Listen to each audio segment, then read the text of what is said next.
Gentrification began when America began snatching all urban manufacturing jobs out of our communities, leaving us with almost absolutely nothing. Urban black communities became and has become destitute, abandoned, and placed in the category of shame and inferiority. Gentrification began when America began to flood our communities with drugs, crack cocaine, and guns at an alarming rate. Gentrification began when America allowed its police to seize upon our communities and began to wreak violence and havoc upon us. So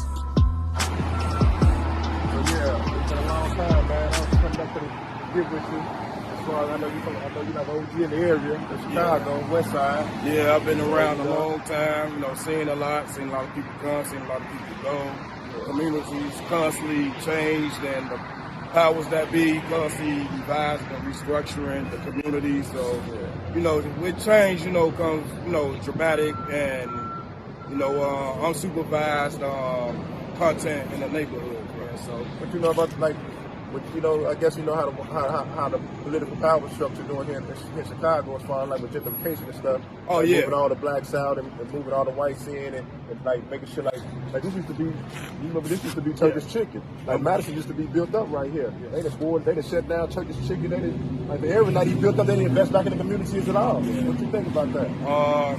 When the powers that be, gentrification is really for the people that don't know, it's when the powers that be decide to restructure and renovate certain areas, housing communities until the standards of the middle or upper class people. So it's been a goal for years, and I see they finally superseding it, and a lot of people not paying attention. And why you think a lot of white neighborhoods are different than black neighborhoods? And white people tell them they ultimately look, if you don't do this or do that, fix our streets or whatever the case may be, you're not going to be in the next election, either vote you out or whatever the case may be. Black people, they don't take that responsibility of power into their hands. Right. So until, we get some real committed people behind that, it'll always continue to deteriorate, So it's up to the people. The power's in the people's hands, but, the black communities, people don't take advantage of that. I'm a realist though, and I don't like to just always point to the white folks because even though it was illegal business, like selling drugs, getting money, all that, we still didn't take that money and invest in our own people.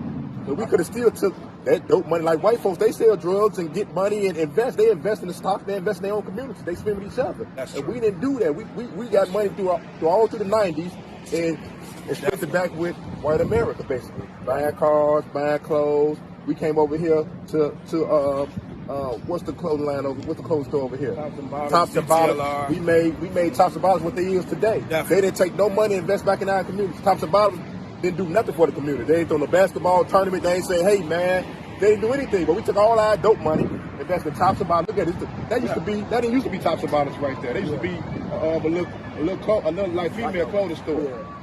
Yeah, like a Payless or something. Yeah, I remember. Yeah, back in the 80s and 90s, we definitely didn't take that responsibility in our own hands, like putting convenience stores, car washes, laundromats, cleaners, things that's of a necessity instead of material things like cars with rims, clothes, shoes, things that don't matter after a while.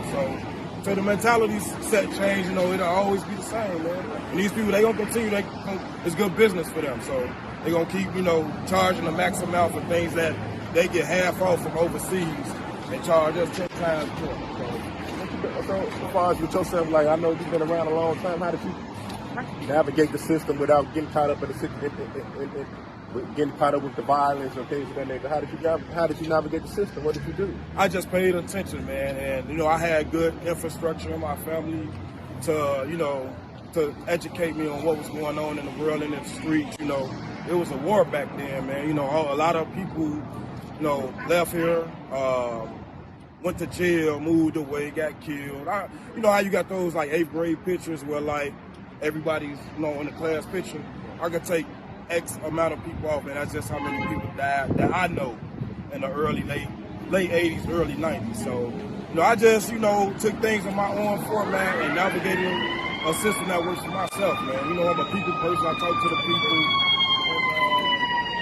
It's about paying attention, man. You know, karma is real, but it's all how you you live by the life, you die by the life.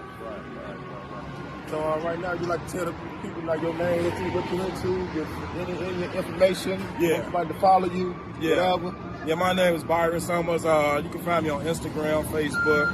Instagram is Babyface Summers _41. You can also catch me on YouTube at the same thing, Babyface Summers _41.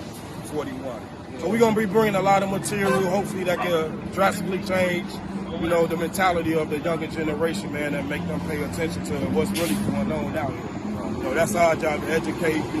We got to start somewhere.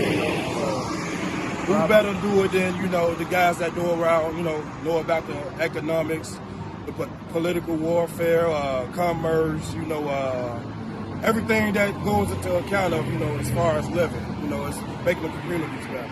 Well, I follow Byron on Facebook and Instagram. He's an inspirational brother. And he's a funny brother as well. So don't get it twisted because he be joking and laughing that he not a very conscious brother. But he keep the people laughing, and when it's time for business, he about business. So don't get this twisted. So when you see him talking this little talk, just let you know that he bring a smile to your day because, hey, it could be gloom and doom most days. So I appreciate you, man. No doubt, man. Anytime. I appreciate you. Thank you. All right. Thank you.